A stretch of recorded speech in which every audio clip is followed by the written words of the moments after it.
Oh, hi. Wow. Fancy seeing you here. Are you thinking about ditching the 9 to 5 and hitting the road full time? We are. We definitely are. Are we crazy? Are we nuts? I don't know.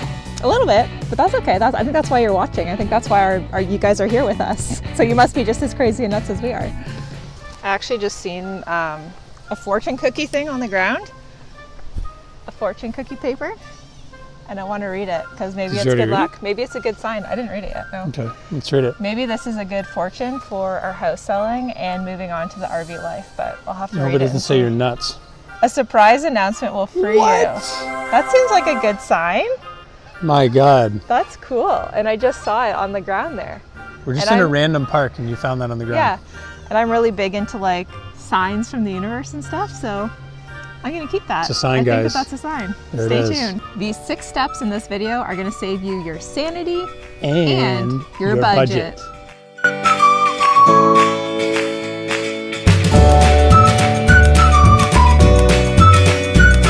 Hey guys, I'm Rebecca. This is my husband Chad. Yo. And we're in the process of selling our dream home and getting an RV to live in it full time. And we're really excited to bring you guys along for the journey. All right, guys, stick around to the end of the video for tip 6 because it's the one that most people skip and it really does separate the dreamers from the doers. Tip number 1 is define your why and know your reason for wanting to pursue this lifestyle. Think about when you're setting a goal or doing anything new in life that's challenging. It's so important to figure out the purpose of why you're doing it.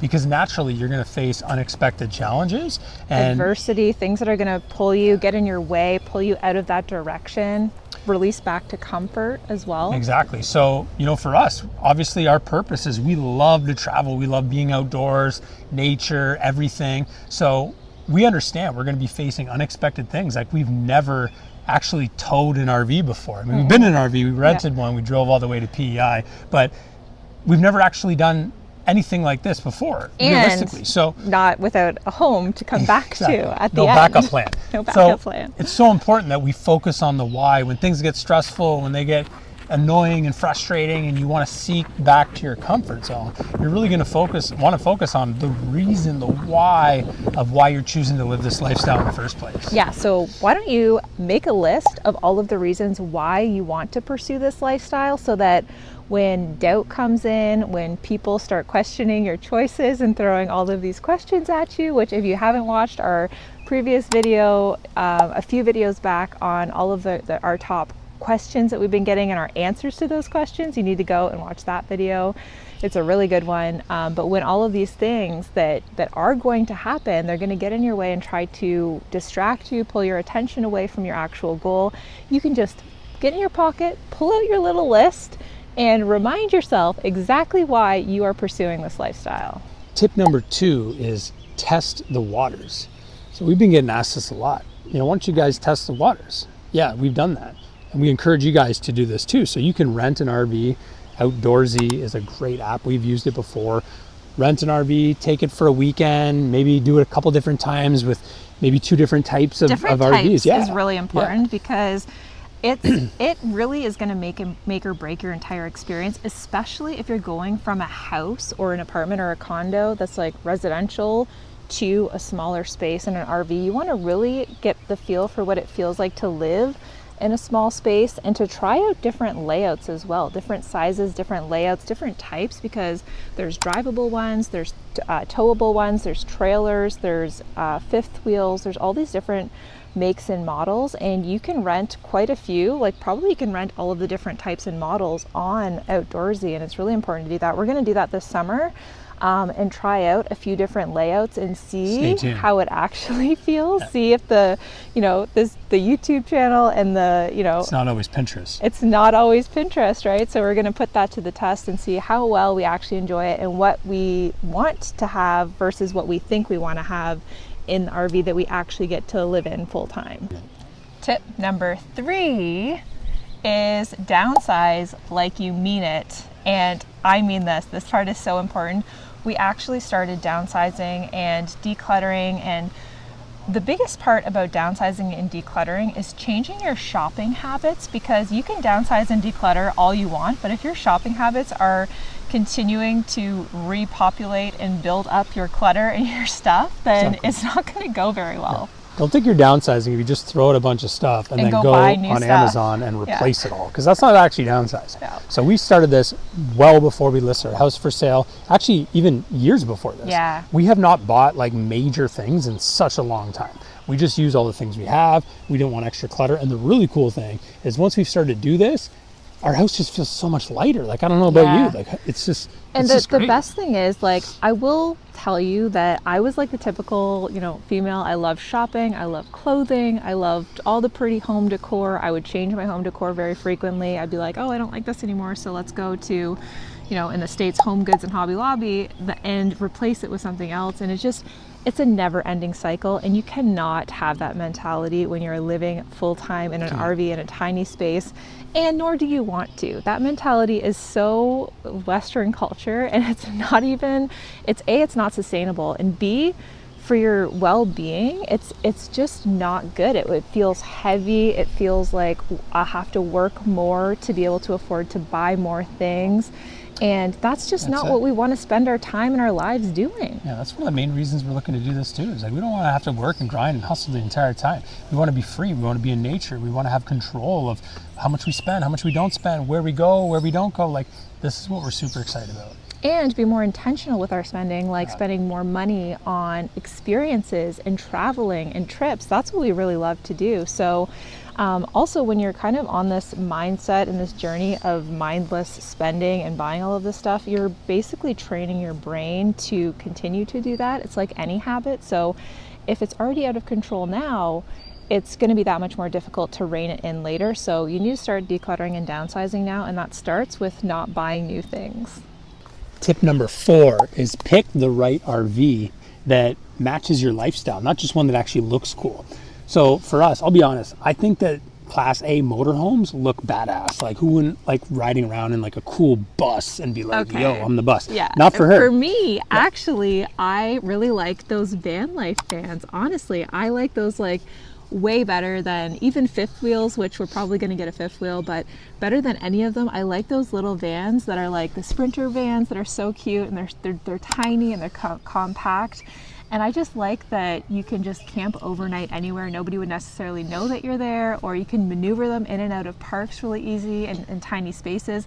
So to me, those looked really sexy, and I really wanted one of those, but not practical. But no, it's not practical. So the RV that we're thinking of getting is a fifth wheel toy hauler. And the reason for that is we need separate office spaces. So we're both going to be working remotely. We need separate rooms so that we can't hear each other and we're not breathing down each other's neck, right? And so that's just the reality of it. So that may not look the coolest on paper, but it's the most practical for full-time RV living for us. Now, that's not to say that things won't change. Maybe down the road, only one or two of us are working, or probably would still be too close quarters in proximity. But it's so important to research what actually matches the lifestyle that you're going to be living. So think about the day-to-day, waking up, working, doing this and that, evening, separation, who you're with, whether it's kids, spouse, you name it.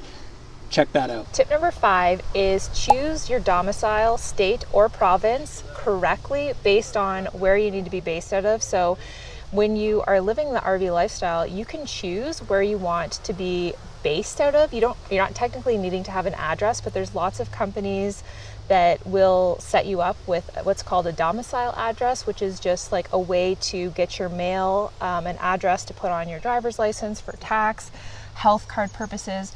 But the most important part to recognize is that different states and provinces will have different taxes for your income, even for buying and registering your RV. So you want to do some research on that, and also to keep your health insurance as well, make that top of mind. It's really important to look into these things. These are not things that we really considered in the very beginning. Yeah, when you have a home, you don't think about this kind of stuff. So we're from Canada, so it matters for different provinces, for the way we pay taxes with our healthcare, that sort of thing. And it actually varies quite a bit when we've been looking into it. Exactly, and so in the States, different states, you may pay different taxes. These are all things you got to look into. And we don't have all the answers on that. We're learning as we go too, but we encourage you guys to figure this out beforehand, because people will be like, hey, where do you live? You're going to get asked this all the time. You don't want to be like, I live in the middle of the woods. Like, that's weird. Well, I mean, you need to have an address to get your mail, to have on your driver's license, to have your health care.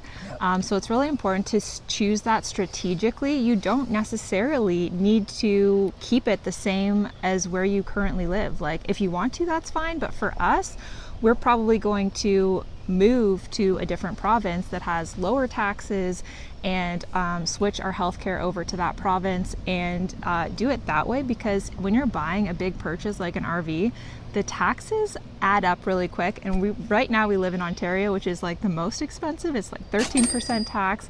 And you know, if we're working remotely from the road, we don't need to be paying taxes for a place that we're not going to be in very often. So it's really important to be strategic and do your research. I mean, it's kind of boring research to do, but it will save you a lot of money and a lot of aggravation in the long term. Also, keep in mind that your health insurance really matters in terms of where you say that you are living out of. So for us, I'm just going to say, because we're Canadian, just what I know. I don't know how it is in the States. I know you guys have different healthcare than us, but for us, it's important because we need to stay in the province that we choose for at least 6 months out of the year in order to be eligible for our healthcare to be valid. So that's really important to us. So if we switch to a different province, we're going to have to be spending 6 months out of the year in that province to maintain our healthcare coverage. So that's something that you really need to look into. And if you're in the States, just look into that with your insurance provider and make sure that it aligns, because you don't want to be stuck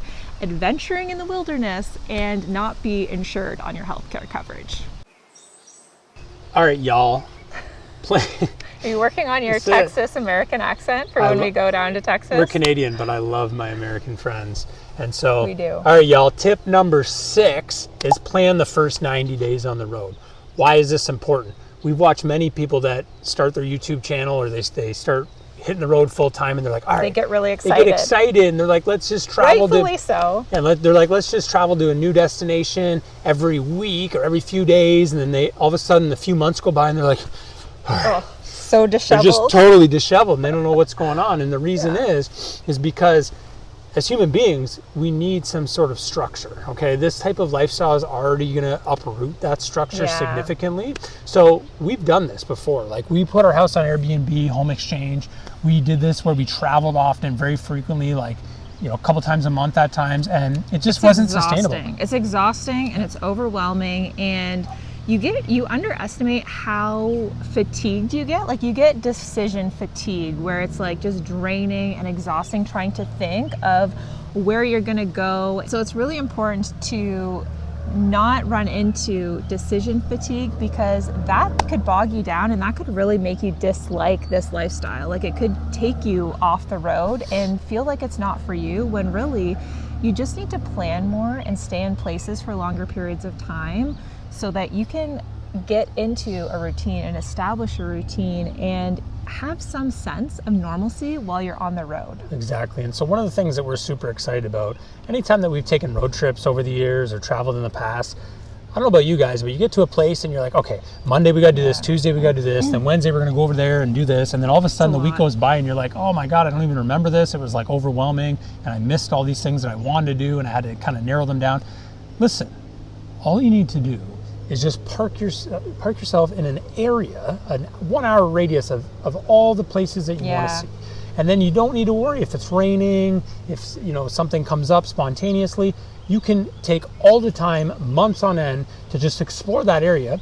At your leisure. And you don't need to worry also about like the weather. If you have a bad weather spell or whatever, you just wait it out there and go when it's nice. You don't have to feel like you're in such a rush. And I know if anyone's like me and have been traveling, and you kind of, at the end of your travels, you want to go home and you're excited to go home and get back to your regular routine, start eating your regular food again. That is totally me.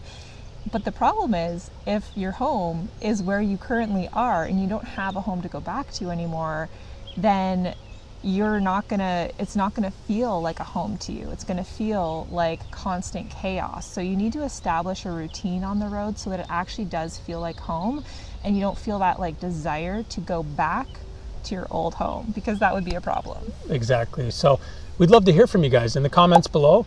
Let us know what makes it so difficult for you to not want to stay in the same place for an extended period of time. I mean, I feel like if you're embracing this lifestyle, maybe you get bored. It's hard to do it. We understand it's not easy. You think on paper that you just want to go everywhere, see it all, do it yesterday. But listen, you have one life to live. And if you park yourself in an area where you want to be, you'll have all the time to do that. So we'd love to hear from you. What are you struggling with? Let's hear it in the comments. And please subscribe if you haven't already. We're just getting started on our incredible channel. this journey that we're embracing on. Our house is for sale, hopefully going to sell soon. We're going to grab the RV, hit the road, and just continue to give us a bunch of tips and tricks along the way. If you're new to our channel, go back and watch our videos from the very beginning, because we're documenting our entire journey from start to ongoing, not finished, but start to ongoing. And we've been sharing all of our tips along the way, and we wanted to start our YouTube channel before we got our RV because we need all the help we can get, and there's not a lot of channels that start while they're in their house and in the selling period of their house. So if you have any questions for us about the stage that we're at right now, drop them in the comments below. Exactly. And we wanted to be an inspiration for many people that are looking to adopt this lifestyle. They go digging and they find all these people that are already on the road, they're already doing the thing, but they're like, okay, that's great, but how did you get there? How did you actually get to that point? It's like somebody that says, hey, mentally, emotionally, and physically, how did you get there? I want to know. Like anybody who wants to be an athlete or an actor, whatever, you can't just, how did you get to this point? I want to know all the struggles until you got in the RV. And not a lot of people do it this way, so we're excited to inspire a bunch of people. Not really. It's not really too fancy back here. I don't know. This is your kind of fancy. We fancy like Applebee's at a date night? Something like that. Yeah, it's good. Oh! Almost fell in the water. I know. Yikes. Is that up? My mic almost fell in the water. I don't know. I think I stretched and it popped off. Put it on my forehead.